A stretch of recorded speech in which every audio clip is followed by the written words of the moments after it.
Assalamualaikum warahmatullahi wabarakatuh.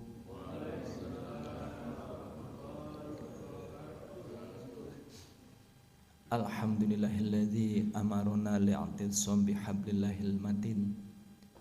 Asyhadu an la ilaha illallah iyyahu na'budu wa iyyahu nasta'in. Wa asyhadu anna sayyidana Muhammadan 'abduhu wa rasuluh shadiqul wa'dil amin. Allahumma fassalli wa sallim wa barik ala sayyidina Muhammadinil amin sayyidil awwalin wal akhirin wa ala alihi wa ashabihi wa ummatihil mutamassikin bita'alimil Qur'an wa sunnah fi umuri dunya waddin. Qala ta'ala fi kitabil karim a'udzu billahi minasyaitonir rajim wa tasimu bihablillahi jami'an wa la tafarraqu wadhkuru ni'matallahi 'alaikum idh kuntum a'da'an fa'alafa baina qulubikum al-ayah amma ba'dal amin. Hadaratal mukarramin, para alim, para ulama yang senantiasa kita hormati, ibu dan bapak sekalian jamaah sholat subuh khususnya di Masjid Nurus Sa'adah yang mudah-mudahan senantiasa mendapatkan limpahan berkah, limpahan rahmah, limpahan kesehatan dari Allah Subhanahu wa taala. Kaum muslimin, muslimat, mukminin, mukminat rahimakumullah. Pertama, marilah kita bersama-sama menjadikan puji dan syukur kita kepada Allah Subhanahu wa taala. Alhamdulillah pada pagi hari ini kita masih mendapatkan banyak sekali anugerah dari Allah Subhanahu wa taala, baik yang berupa kesehatan, kekuatan, dan juga nikmat-nikmat yang lain yang kita rasakan sehingga kita dapat hadir, dapat berkumpul, dapat melaksanakan sholat subuh dengan berjamaah. Harapan kita mudah-mudahan amal-amal yang sudah kita laksanakan dalam hidup ini menjadi sarana bagi kebahagiaan kita baik kini maupun nanti. Allahumma amin. Salawat dan salam mudah-mudahan tetap tercurahkan pada junjungan kita Nabi besar Muhammad sallallahu alaihi wasallam.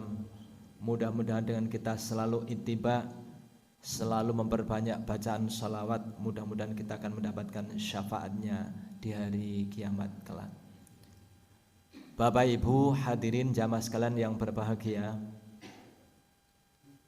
pada kesempatan yang sangat berbahagia ini ada satu hal yang mungkin patut menjadi renungan kita bersama dalam acara jihadnya. Jihad itu apa? Ya, ngaji hari Ahad. Yani bahwa dalam hidup kita di dunia ini kita senantiasa dihadapkan pada pilihan-pilihan. Begitu rupa, begitu banyak, begitu ragam alternatif-alternatif pilihan yang bisa kita ambil dan kita putuskan dalam kehidupan dan dalam setiap langkah kehidupan kita. Karena itu pendek kata bahwa hidup ini adalah pilihan. Jadi kepada Bapak dan Ibu semuanya, dimanapun kita berada, pasti kita harus memilih. Nah, ini satu hal yang mungkin patut kita renungkan. Kenapa kita diberi banyak pilihan? Karena memang itu sudah menjadi sunatullah. Allah dalam surat Asy-Syams sudah memberikan rambu-rambu, ya, memberikan isyarah. A'udzubillahi minasyaitonirrajim. Bismillahirrahmanirrahim. Fa'alhamaha fujuraha wa taqwaha. Qad aflaha man zakkaha wa qad khaba man dassaha. Al-ayah. Fa'alhamaha, maka Allah telah memberikan ilham, atau dalam bahasa lain memberikan potensi, memberikan kekuatan kepada setiap manusia. Fujuraha, potensi untuk berbuat yang tidak baik, yang menimbulkan dosa. Wa taqwaha, demikian pula Allah telah memberikan potensi kepada jiwa manusia atau kepada manusia wa taqwaha, potensi untuk bertakwa, menjalankan perintah-perintah Allah dan menjauhi larangannya. Jadi hadirin jamaah sekalian yang saya hormati, dari ayat ini Allah telah memberikan dua kekuatan, dua potensi, dua kecenderungan yang nantinya akan diambil oleh manusia, yaitu potensi manusia yang menjadi orang-orang yang bertakwa dan potensi manusia menjadi orang-orang yang berdosa yang nanti akan dimasukkan ke dalam neraka. Karena itu Allah memberikan penjelasan selanjutnya, qad aflaha man zakkaha wa qad khaba man dassaha. Maka beruntunglah bagi orang-orang yang zakkaha, senantiasa membersihkan, mensucikan, menjadikan jiwa itu sebagai motivasi yang baik. Wa qad khaba man dassaha, tapi rugilah, celakalah bagi orang-orang yang mengotori. Bapak dan Ibu semuanya yang saya hormati, karena kita dalam hidup diberi dua kekuatan yang bisa untuk menjadi hal yang baik dan juga bisa untuk menjadi hal yang buruk, maka kita dalam hidup ini harus memilih. Jadi nyun sewu, bahwa kita menjadi orang yang beragama, kita bersyukur karena ketika kita menjatuhkan pilihan, insya Allah pilihan kita ini pilihan yang tidak salah. Namun demikian, meskipun pilihan itu ada yang baik, ada yang buruk, tetapi ada juga pilihan yang dua-duanya baik sehingga harus diambil. Jadi pilihan itu bukan berarti harus milih salah satu, tetapi bisa juga ketika kita milih, dua-duanya kita pilih. Tetapi dalam bahasa yang umum bahwa hidup kita adalah memilih. Ambil contoh, ketika pagi waktu subuh telah adzan, ada orang yang ketika mendengar adzan langsung siap-siap bangun, kemudian mengambil air wudhu, kemudian pergi ke masjid. Tapi ada juga yang mengambil pilihan, tidak apa-apa lah subuhnya masih lama, kita nanti masih dapat subuhan, yang penting kita menikmati tidur nyenyak dulu. Pasti dalam diri kita ada dua pilihan, milih cepat-cepat bangun, pergi ambil wudhu kemudian ke masjid, atau meneruskan tidur. Makanya ada orang yang berkata bahwa dalam diri manusia ada dua kekuatan yang selalu berebut pengaruh. Yang satu kekuatan berbasis pada zikir, dan yang satunya lagi kekuatan yang berbasis kepada zakar atau nafsu. Jadi Bapak dan Ibu, dalam diri kita terdapat dua kekuatan yang saling berebut pengaruh. Satu mengajak kepada kebaikan, yang satunya lagi mengajak kepada hal yang tidak baik. Hadirin jamaah sholat subuh yang berbahagia, ada beberapa hal yang berkaitan dengan ayat Quran maupun hadis Nabi yang memberikan gambaran kepada kita bagaimana dalam hidup ini kita harus milih. Salah satunya apa yang dikatakan oleh Nabi dalam hadis riwayat Tirmidzi, dan ini hadisnya hadits qudsi. Berarti firman Allah tetapi diucapkan oleh Nabi. A'udzubillahi minasyaitonirrajim. Ya bna Adam, tafarruq li ibadati, amla'u qalbaka ghinan wa amla'u yadaika rizqan. Wa ya bna Adam, la tuba'id an ibadati, amla'u qalbaka faqran wa amla'u yadaika syuklan. Rawahut Tirmidzi. Ini hadis qudsi yang Allah memberikan gambaran kepada kita bagaimana dalam hidup ini kita harus menjatuhkan pilihan. Yabna Adam, wahai anak cucu Adam, tafarruq li ibadati, manfaatkanlah waktu-waktu senggang kamu untuk beribadah kepadaku. Kenapa? Amla'u qalbaka ghinan, maka aku akan isi hatimu dengan kekayaan. Nah, ini dalam hadis yang lain dikatakan bahwa salah satu hal yang bisa dilakukan oleh manusia untuk mendapatkan rezeki adalah meningkatkan kuantitas dan kualitas ibadahnya kepada Allah Subhanahu wa ta'ala. Makanya dalam hadis dikatakan tafarruq li ibadati, isilah waktu-waktu kosong kalian untuk beribadah kepadaku. Lah kira-kira ibadah itu apa? Ya memang kita tahu ibadah itu ada dua, ada ibadah mahdhah, ada ibadah ghairu mahdhah. Kalau ibadah mahdhah itu jelas ibadah yang syaratnya sudah diatur dalam fikih. Ada sholat, ada puasa, ada zakat, ada haji dan seterusnya. Tetapi ibadah yang ghairu mahdhah ini yang sangat banyak warnanya, jenisnya, bentuknya dan seterusnya.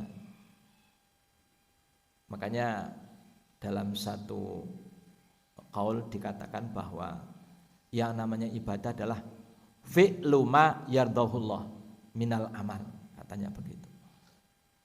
Ibadah adalah menjalankan segala aktivitas yang sekiranya aktivitas yang kita laksanakan itu mendapatkan ridho dari Allah Subhanahu wa ta'ala.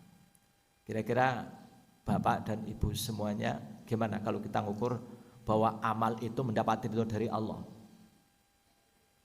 Ini ada hadis yang mengatakan mara'ahul muslimuna hasanan fawa indallahi hasanun. Apa-apa yang dilihat oleh kebanyakan orang Islam itu baik, maka itu adalah hal yang baik di hadapan Allah Subhanahu wa ta'ala. Kira-kira kalau kita ingin mengatakan apa ibadah-ibadah ghairu mahdhah itu yang kita anggap sebagai bernilai ibadah, ya adalah kebaikan-kebaikan yang sekiranya di mata orang Islam adalah baik. Jadi enggak dibatasi. Mencuci pakaian, masak, pergi ke pasar, berbelanja, apa saja yang kita lakukan selama itu mendapat ridho dari Allah, maka itu bernilai ibadah. Tentu amal bisa dikatakan sebagai suatu bernilai ibadah ketika diniati hanya mengharap ridho dari Allah Subhanahu wa ta'ala. Makanya apapun yang kita lakukan kalau sekiranya baik itu perlu dibungkus dengan niat, ya. Dengan niat apa? Niat mengharap ridho dari Allah Subhanahu wa ta'ala. Jadi kuncinya kita diperintahkan untuk mengisi waktu kosong kita dengan berbuat baik, yang itu artinya beribadah pada Allah Subhanahu wa ta'ala.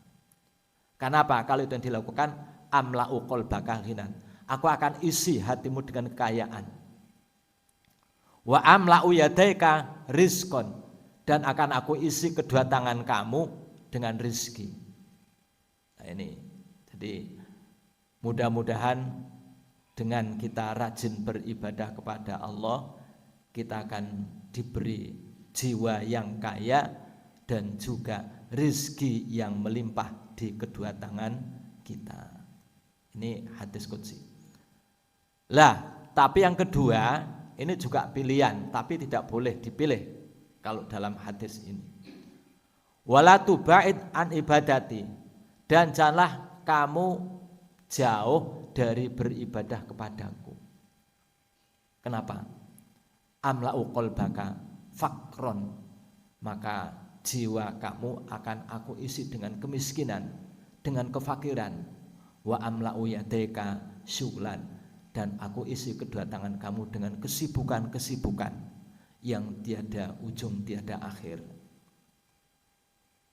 Bapak sekalian yang saya hormati, hadis ini sekali lagi mengingatkan pada kita semuanya bahwa marilah kita dalam hidup ini memanfaatkan waktu kita untuk selalu diisi dengan aktivitas-aktivitas, amalan-amalan yang bernilai ibadah, yang mendapatkan ridho dari Allah Subhanahu wa ta'ala. Dengan demikian insya Allah jiwa kita akan diberi kekayaan dan kedua tangan kita akan diberi rezeki. Apa kekayaan batin? Kekayaan batin yang tidak ternilai adalah apa yang disebut dengan ketenangan. Jadi ketenangan ini adalah suatu kekayaan batin yang sangat mahal.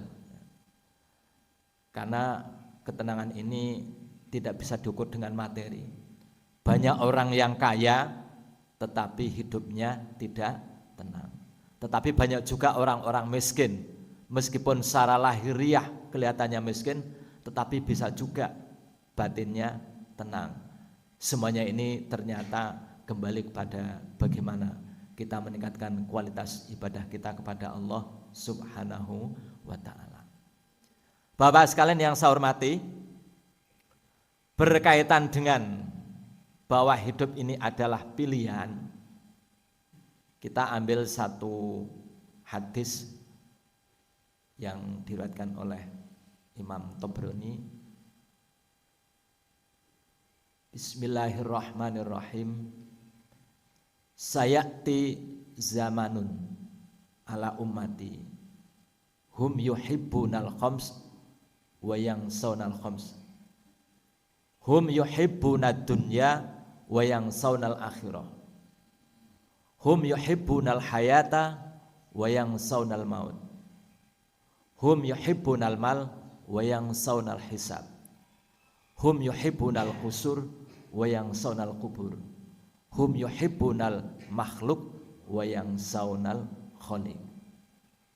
Ini hadis yang berisi tentang prediksi Nabi, ya, bahwa sayati zamanun, akan datang suatu zaman.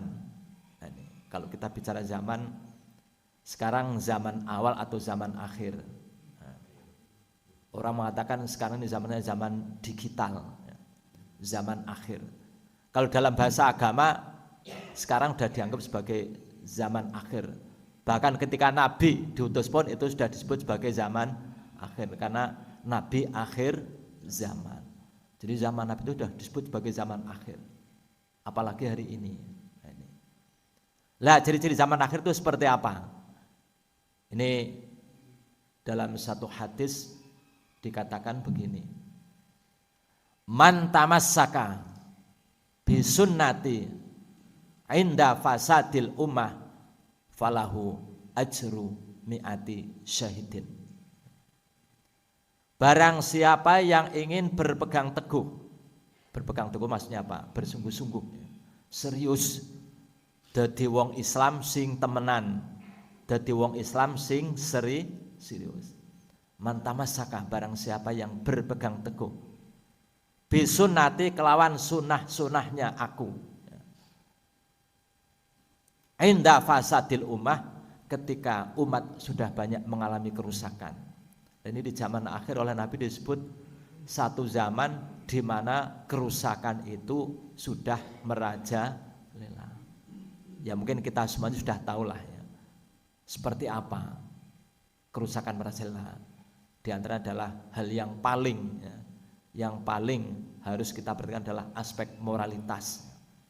Karena hidup ini sebenarnya kuncinya ada pada perilaku yang bermuara kepada tingkah laku manusia. Jadi kalau kita ingin mengukur bahwa zaman akhir dikatakan sebagai inda fasadil ummah adalah ketika orang sudah kesulitan membedakan mana yang baik, mana yang buruk, mana yang halal, mana yang haram, mana yang ya sebaiknya dilakukan dan mana yang tidak dilakukan. Ini sudah menjadi sulit. Hal yang tidak baik seolah-olah baik, atau sebaliknya hal yang baik seolah-olah aneh.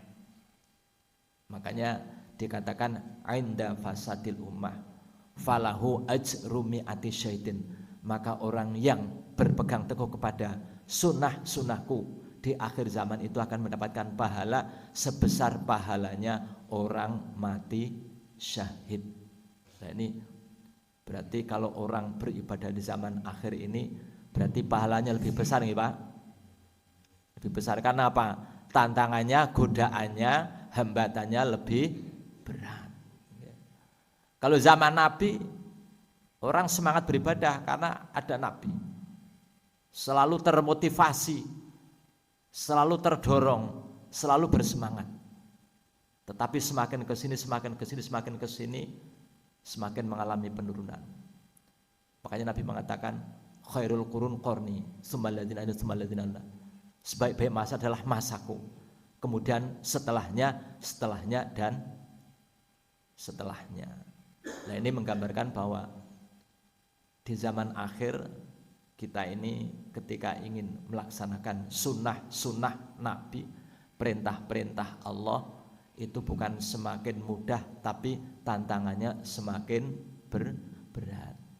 Karena itu kita harus banyak berdoa, mohon kepada Allah Subhanahu wa ta'ala.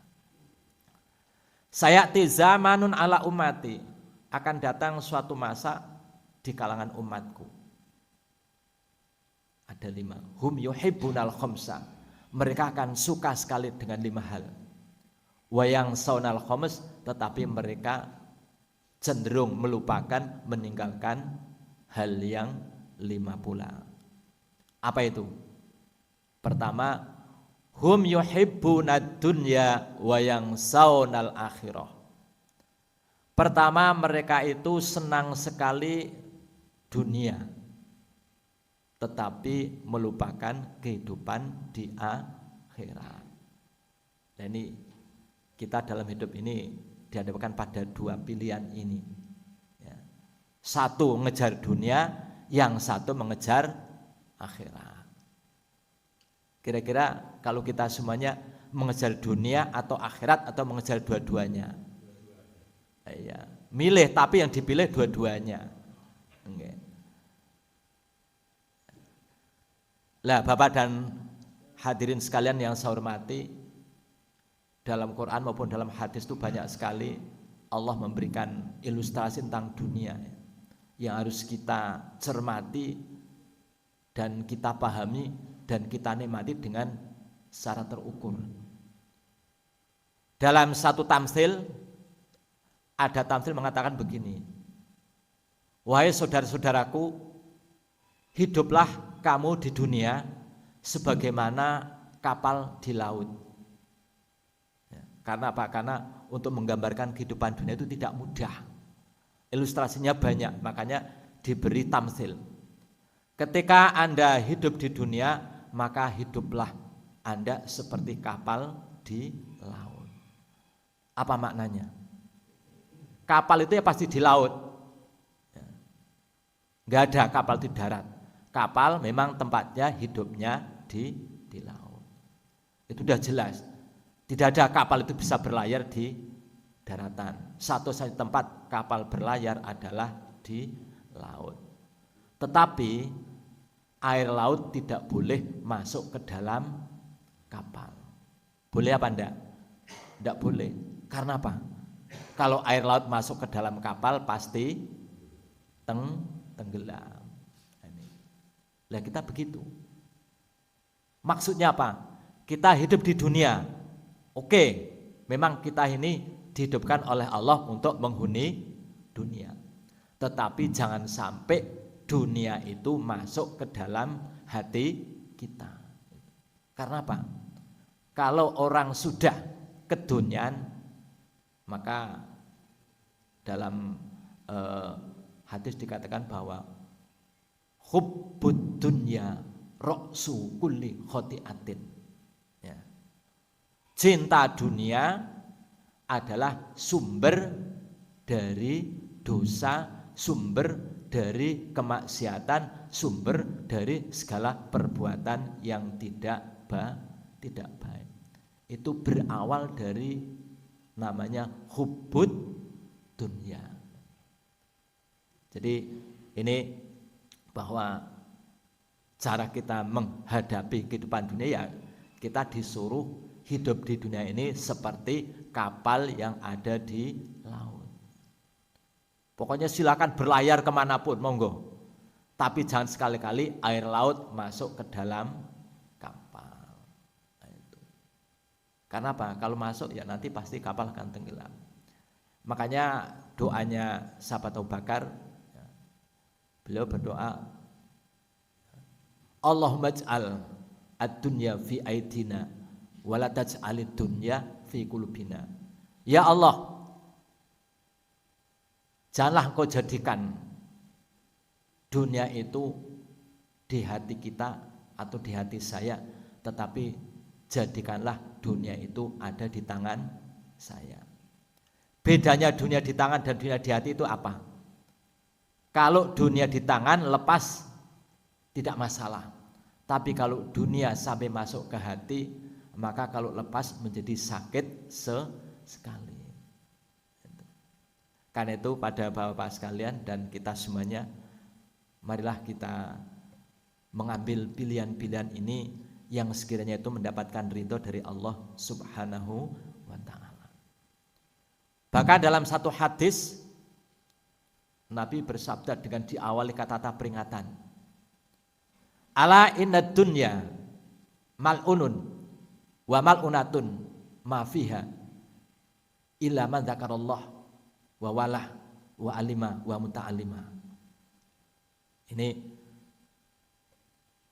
Nabi mengatakan, ingatlah wahai kalian semua, ala inna dunya, bahwa sungguhnya dunia itu mal'unun, suatu yang tercela, suatu yang terlaknat, sesuatu yang tidak baik. Wa mal'unatun mafia, dan apa-apa yang di dalamnya itu ya tidak baik kecuali 4 hal.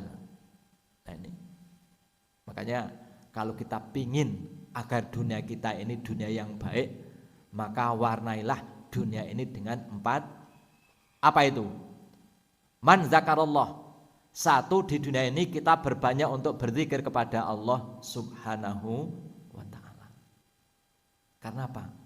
Yang punya dunia, yang menciptakan dunia, yang mengatur dunia, yang menentukan dunia, semuanya adalah Allah Subhanahu wa ta'ala. Kita berbanyak zikir agar dunia itu menjadi baik. Waman walah, dan orang-orang yang taat kepada Allah. Wa alimah, dan orang-orang yang alim. Wa muta'alimah, dan orang-orang yang mencari ilmu. Makanya agar dunia ini menjadi dunia yang baik, yang memberikan kemanfaatan kepada kita semuanya, maka kita ini harus banyak berzikir kepada Allah Subhanahu wa ta'ala, banyak menjalankan ketaatan, banyak menjadi orang-orang yang belajar dan menjadi orang-orang alim. Atau pendek kata, bahwa orang yang baik ketika di dunia ini adalah orang-orang yang selalu mencari ilmu. Utlubul ilma minal mahdi ilal lahdi. Bapak sekalian yang saya hormati, dalam satu ayat Allah juga mengatakan bahwa wamal hayatud dunya illa mata'ul ghurur. Wamal hayatud dunya, tidaklah kesenangan-kesenangan yang ada di dunia ini illa mata'ul ghurur, kecuali kesenangan-kesenangan tetapi itu menipu. Maksudnya apa? Nun sewu bapak-bapak sekalian. Kira-kira kalau dikatakan dunia ini menipu itu apa? Pada dunia ini kita huni ya, kita nikmati ya, keindahannya, kenikmatannya, suka dukanya semuanya kita nikmati. Tapi kok dikatakan dunia ini menipu? Dalam satu riwayat bahwa dunia ini dikatakan menipu karena kesenangannya tidak akan pernah abadi. Kesenangannya tidak akan pernah lama. Kenikmatannya tidak akan pernah seterusnya. Keindahan-keindahan yang kita rasakan tidak akan berlangsung untuk selama-lamanya. Itu dikatakan menipu. Orang kaya, tapi kaya itu akan terbatas. Pada saatnya nanti akan ditinggalkan. Orang ganteng, ketika masih muda ganteng, cakep, tapi begitu usia sekian tahun sudah kelihatan keriput dan seterusnya. Demikian pula ibu-ibu yang kelihatannya cantik ketika masih muda, begitu semakin tua semakin ya, tambah cantik. Ya, pendek kata bahwa Mataul ghurur artinya kenikmatan-kenikmatan yang tidak akan pernah dialami untuk selama-lamanya, tetapi untuk batas-batas waktu tertentu. Makanya Syekh Ibnul Qayyim Al-Jauziyah itu mengatakan bahwa nikmat itu ada dua. Nikmat yang Allah berikan kepada manusia itu ada dua. Ada nikmatun khosatun baqiyatun, ada nikmatun amatun faniyatun.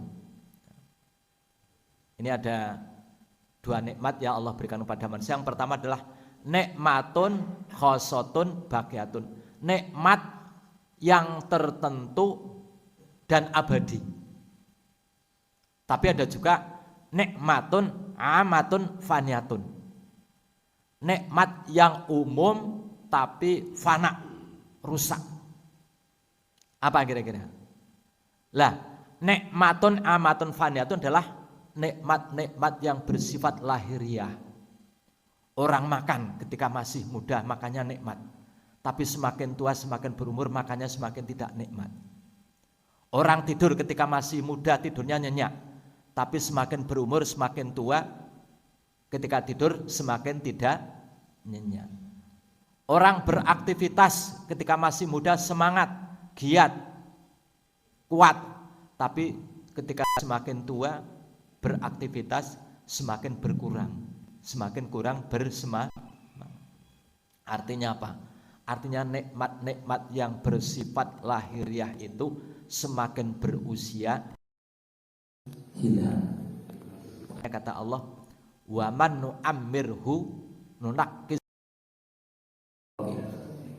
dan manusia aku beri umur semakin tua maka nanti akan semakin melemah sebagaimana ketika baru dilahirkan.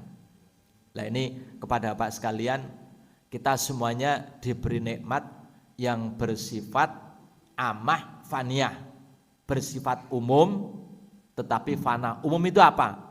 Umum itu diberikan kepada semua manusia. Faniyah tapi akan rusak. Lah yang kedua, nikmatun khosatun baqiyatun, nikmat yang khusus tapi bersifat abadi, yaitu nikmatil iman, nikmatil Islam. Boleh kita secara fisik semakin tua semakin renta, tapi kalau bisa iman kita semakin tua semakin kuat. Ibadah kita semakin tua semakin bersemangat. Amaliah kebaikan kita semakin berumur semakin meningkat. Nah ini yang dinamakan nikmatun khosatun baqiyatun. Tapi ini khusus pada siapa? Khusus Allah berikan kepada orang-orang yang mendapatkan hidayah dari Allah Subhanahu wa ta'ala. Karena ada juga orang yang semakin tua bukan semakin insaf, semakin sadar, semakin tobat, tapi malah semakin menjadi-jadi. Enten mboten? Enten.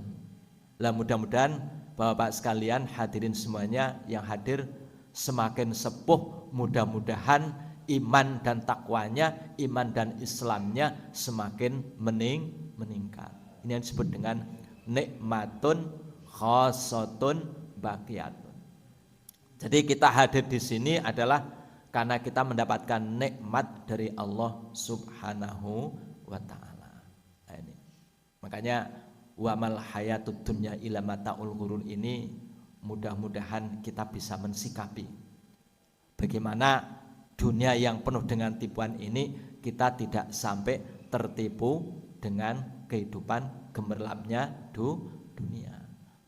Oke lah kita nikmati hidup ini, tetapi kita juga jangan sampai terlena, karena dalam ayat yang lain juga dikatakan innamal hayatud dunya lahun walaibun wa tafakhurum bainakum fil amwali wal aulad. Sungguhnya dunia ini adalah lahun, mainan, walaib. Lahun itu senda guru, walaib dan permainan. Maksudnya apa? Ya dunia ini ya sementara. Yang dikatakan orang senang ya enggak lama.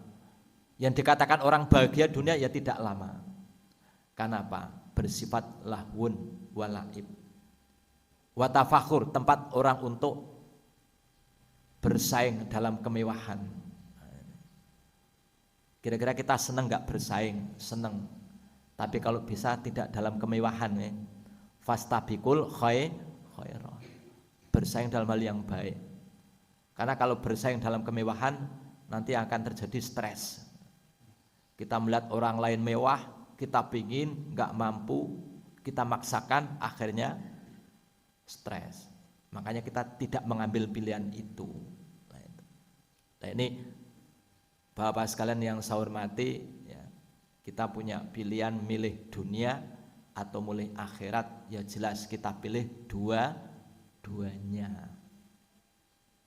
Hadis Nabi juga mengatakan, laisa bi khairikum man taraka dunya li akhirati wala akhiratu dunya fa inna dunya balagun ilal akhirah. Bukanlah orang yang terbaik di antara kamu sekalian orang yang meninggalkan urusan dunia untuk ngurusi urusan akhirat. Jadi kalau orang sudah bari urusannya urusan akhirat ya juga enggak baik. Atau sebaliknya, setiap hari yang diurusi urusan dunia juga tidak baik. Kenapa? Karena fa inna dunya balaghun ilal akhirah. Sungguhnya dunia ini sarana untuk bekal hidup di akhirat. Ad-dunya mazra'atul akhirah. Dunia tempat menanam dan akhirat tempat memanen. Makanya kesimpulannya yang pertama ini, kita menjadikan dunia sebagai sarana untuk menyiapkan bekal untuk hidup yang abadi di akhirat. Bapak sekalian yang saya hormati, kita juga perlu tahu ya, kata-kata akhirat itu artinya apa? Akhirat kalau dikaitkan dengan waktu adalah waktu akhir, tapi kalau akhirat dikaitkan tempat adalah satu kehidupan. Kalau menurut seorang ahli tafsir bahwa wal akhiratu hayatun la nihayatalah. Akhirat adalah satu kehidupan yang tidak akan pernah ada ujungnya. Kalau dunia ada ujungnya apa tidak? Ada. Ujungnya apa? Mati. Tapi kalau akhirat tidak ada. Makanya kita bisa membayangkan, kalau di akhirat kita senang untuk selamanya. Tapi kalau di akhirat kita celaka, maka celaka untuk selamanya. Kalau nggak punya bekal iman. Karena apa? Hayatun la nihayatalah. Kehidupan yang tidak ada ujung akhirnya. Luar biasa. Ya. Makanya Quran mengatakan wal akhiratu khairu wa abqa. Akhirat itu lebih bagus dan lebih kekal. Jadi akhirat itu lebih bagus dan lebih kekal. Bahkan nikmatnya, kata hadis Nabi, inna lillahi mi'ata rahmah wahidun fid dunya wa tis'una fil akhirah. Perbandingan nikmat yang Allah berikan kepada manusia antara di dunia dengan di akhirat itu berbanding 1:99. Kira-kira gimana Bapak? Kalau di dunia itu enak, ya nanti di sana enaknya tikel 99. Tapi kalau di dunia itu enggak enak, juga di sana tidak enaknya lebih dahsyat. Karena apa? Perbandingannya 1:99. Makanya meskipun dunia ini indah, dunia ini nikmat, dunia ini menyenangkan, dunia ini mengharu-biru, dunia ini penuh dengan hal-hal yang membuat kita ini bisa terlena, kita harus hati-hati. Karena dunia bersifat fana, bersifat sementara. Mau enak kayak apa ya dunia sementara. Saya juga mikir, saya sekarang sudah hidup seperti ini, kira-kira nanti berapa saat lagi saya akan hidup, pasti akan mati. Dan ketika saya mati saya sudah punya bekal yang cukup atau belum? Saya mikir ke situ. Karena apa? Hidup di sana nanti akan jauh lebih heboh, lebih dahsyat, lebih dalam segalanya. Kalau nikmat ya lebih nikmat, kalau tidak nikmat yang lebih tidak nikmat. Nah ini makanya pada Bapak sekalian, kita dalam hidup ini ada pilihan. Dan itu semuanya menentukan kita. Kita menjadikan dunia ini sebagai sarana untuk agar bisa menjadi orang yang selamat ketika hidup di alam baqo nanti. Makanya kata Allah, fatazawwadu fa inna khairazadit taqwa. Carilah bekal. Dan sebaik-baik kita mencari bekal adalah dengan bertakwa kepada Allah Subhanahu wa ta'ala. Nah ini pilihan satu dunia, dua akhirat. Dan yang kita pilih adalah dua-duanya. Ngoten nggih Bapak-bapak sekalian. Jadi jangan kita tinggalkan dunia kemudian kita fokus akhirat atau sebaliknya. Karena fa inna dunya balaghun ilal akhirah. Yang kedua, kecenderungan orang di samping pertama cinta dunia, yang kedua adalah hum yuhibbunal hayat wa yansawunal maut. Mereka senang sekali hidup. Saking senangnya hidup, mereka bukan tidak mungkin akan melupakan bahwa mereka akan mati. Padahal kata Abu Nawas itu al-mautu hakun. Mati adalah suatu yang hak. Mati adalah suatu kenyataan. Mati adalah suatu yang pasti akan dihadapi. Kullu nafsin dha'iqatul maut.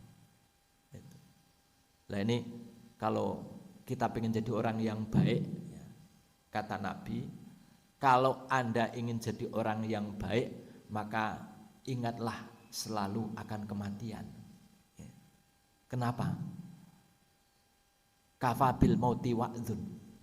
Kafa, sangat cukup, sangat lebih dari cukup bil mauti dengan peristiwa kematian itu wa'dzun, untuk menjadi nasihat, untuk menjadi advis, untuk menjadi pitutur bagi kita yang masih hidup. Makanya kalau kita takziah, ya jangan hanya takziah terus ngobrol. Kita merenung bahwa kita pasti akan seperti si mayit. Pasti itu. Hanya masalah waktu. Jadi kafabil mauti wa'dzun. Cukup. Lebih dari cukup. Bil mauti, dengan peristiwa kematian itu wa'dzun, untuk menjadi nasihat. Karena apa? Hidup tidak akan selamanya. Lah sekarang ini hum yuhibbunal hayat wa yansawunal maut. Kebanyakan orang itu seolah-olah akan hidup untuk selama-lamanya. Makanya ketika berpikir tentang hidup, mereka selalu berusaha bagaimana hidup ini terjadi selama-lamanya. Padahal tidak ya. Memang Nabi mengatakan ya, bahwa hiduplah kamu seolah-olah, atau bekerjalah kamu seolah kamu akan hidup selamanya. Tapi beribadahlah kamu seolah-olah kamu akan mati besok. Tetapi hal yang sangat penting bahwa dalam hidup ini kita harus ingat bahwa suatu saat pasti kita akan dijemput oleh kematian. Dan dalam satu pernyataan bahwa peristiwa kematian adalah suatu yang selalu mendadak. Kematian adalah suatu yang selalu ngeget. Ngeget apa Pak? Ngeget. Ya. Orang tidak tahu, orang tidak menduga, orang tidak nyana, tiba-tiba ya ada kematian. Nah ini satu hal yang patut menjadi renungan kita bersama, karena hidup tidak akan terjadi selamanya. Berarti dalam hidup ini kita harus menyiapkan sesuatu untuk menghadapi kematian. Kemudian yang ketiga, hum yuhibbunal mal wa yansawunal hisab. Ada kecenderungan orang itu menyukai harta benda. Saking senangnya mereka lupa apakah ini hal yang haram ataukah hal yang halal. Mereka lupa yang yansawunal hisab, bahwa semuanya itu nanti akan dihisab oleh Allah Subhanahu wa ta'ala. Kita harus ingat bahwa hisab terhadap harta itu ada dua. Satu, diperoleh dari mana? Yang kedua, ditasarufkan kemana? Berat atau berat? Kalau yang lain itu hanya tanya umurmunya untuk apa, ilmunya untuk apa, kesehatannya untuk apa. Tapi tentang harta, kamu dapatkan dari mana dan kamu tasarufkan untuk apa? Nah ini. Hum yuhibbunal mal wa yansawna hisab. Mereka suka dengan harta benda. Kira-kira kita semuanya suka enggak harta benda? Ya sukalah ya. Tapi yang jadi masalah ya jangan yang saunal hisab. Bahwa semuanya itu nanti akan dipertanggungjawabkan, diminta pertanggungjawabannya oleh Allah Subhanahu wa taala. Hum yuhibbunal kusur wa yansawna kusur. Mereka lebih suka membangun kemewahan-kemewahan rumah, kemewahan-kemewahan tempat tinggal. Tetapi mereka lupa membangun kemewahan bangunan yang ada di alam kubur. Jadi ada orang yang senang sekali membangun rumahnya, tapi mereka lupa bahwa rumah yang mewah itu pasti nanti akan ditinggalkan, kemudian akan bertempat menghuni rumah yang lebarnya 1x2. Kira-kira yang dibangun yang 1x2 atau yang mewah? Ya dua-duanya dibangun. Dua-duanya dibangun. Rumah mewah kalau memang punya bisa ya enggak masalah. Tetapi jangan pernah melupakan rumah yang akan ditempati yang ukurannya 1x2 meter. Ini rumah tinggal. Makanya kita selalu mendoakan mudah-mudahan diberi padang kuburnya, jembar kuburnya, nikmat kubur. Kenapa didoakan? Ya, karena tempatnya terlalu sempit. Tapi mudah-mudahan dengan tempat yang sempit itu, kalau Allah berkehendak, padang kubur, jembar kubur, nikmat kubur bisa dinikmati. Dengan catatan ya tidak melupakan membangun kubur.